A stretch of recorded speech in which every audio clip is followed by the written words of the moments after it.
di makakain, di rin makatulog buhat ng iyong lokohin. Kung ako'y muling boboto, siguradong di katulad mo. Silay-glen ako, pusong bato.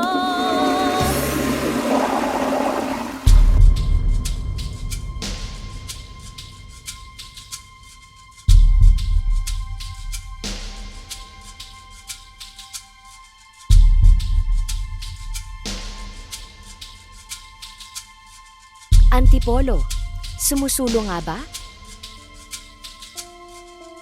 Oo, noong kasagsagan ni dating Mayor Vic Sumulo. Pero noong pumanaw ito noong 2009, ang termino niya ay ipinagpatuloy ng isang Nilo Leble. Dito na nagumpisa ang libo-libong problema at kontrobersiya dito sa Antipolo. Unang kontrobersiya, ang Victory Mall. Sa buong kasaysayan ng Antipolo, ang mall na ito ang tinaguriang pinakamalaking trahedyang nangyari sa Antipolo. Alam niyo kung bakit? Tignan mabuti ang porsyentuhan. Ang hatiang maraming kalokohan. Dahil mula sa tunay na kontrata nito na 30% by 70%, 30 sa bayan ng Antipolo at 70 naman para sa nanalong developer nito na Guru Property Development and Management Corporation,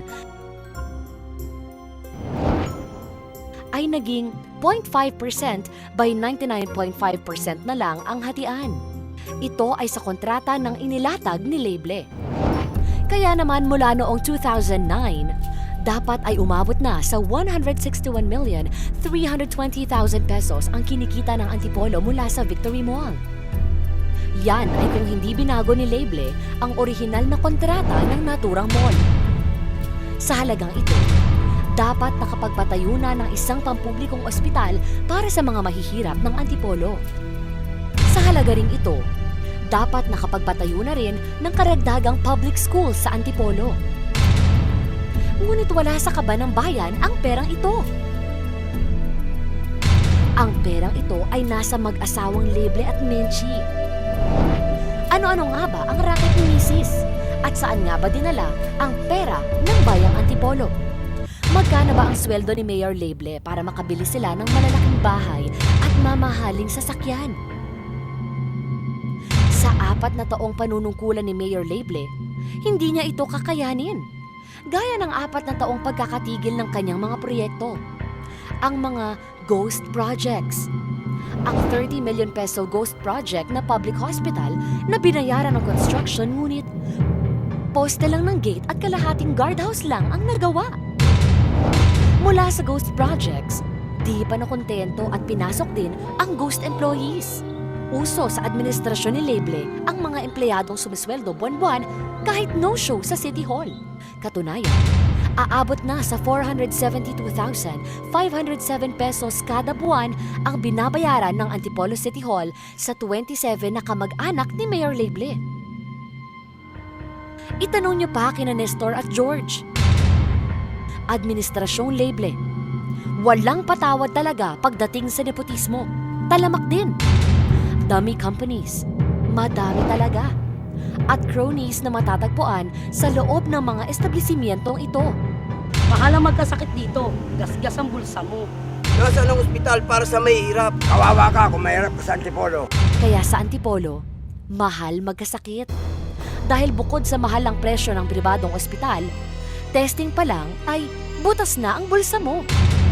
Kung hindi sana kinurakot ni Leble ang pera ng Victory Mall, sana ay nakapagpagawa na ng pampublikong ospital na libre para sa mga mahihirap na may sakit. Ang layo pa po ng papasukan kung gusto nyong mag-college. Kulang po talaga ng public school dito sa Antipolo. May naitayo na sanang universidad at mga paaralang ang makikinabang ay mga kabataan ng Antipolo na may mga matataas na pangarap. Matatandaang kaya ibinoto ng taong bayan si Leble noong halalang 2010 ay dahil sa kanyang mga pangako. At nangunguna sa kanyang pangakong napako ay ang pagpapatayo ng pampublikong ospital. Kaya magpapadala pa ba tayo sa mga pangako? Nagkamali na ang Antipolo noong nagtiwala kay Mayor Nilo Leble noong 2010. Ngayong 2013, panahon na para itama Ang napakalaking pagkakamaling ang pangalan ay Nilo Leble. Dahil kung hindi ito maitatama, nanganganib na naman ang mga bagong nagsisipasokang proyekto sa Antipolo. Tulad na lamang ng bagong pamilihang bayan, ang nakatakdang pagtatayo ng Robinson Malls. At kasabay ng mga ito ay ang pagpapalawak sana ng mga kakalsadahan sa Antipolo. Pero anong nangyari? Nga! Kaya di katakatakang darating ang panahon na ang daloy trapiko rito ay kasing haba na ng prosesyon at kasing bagal na ng pagong. Katulad nito. Huwag hayaang mangyari ang ating mga pangamba. Panahon na para palitan ang lideratong natutulog lang sa pansitan habang yumayaman. Sa Mayo 2013, isipin ang pagbabago. Gising Antipolo!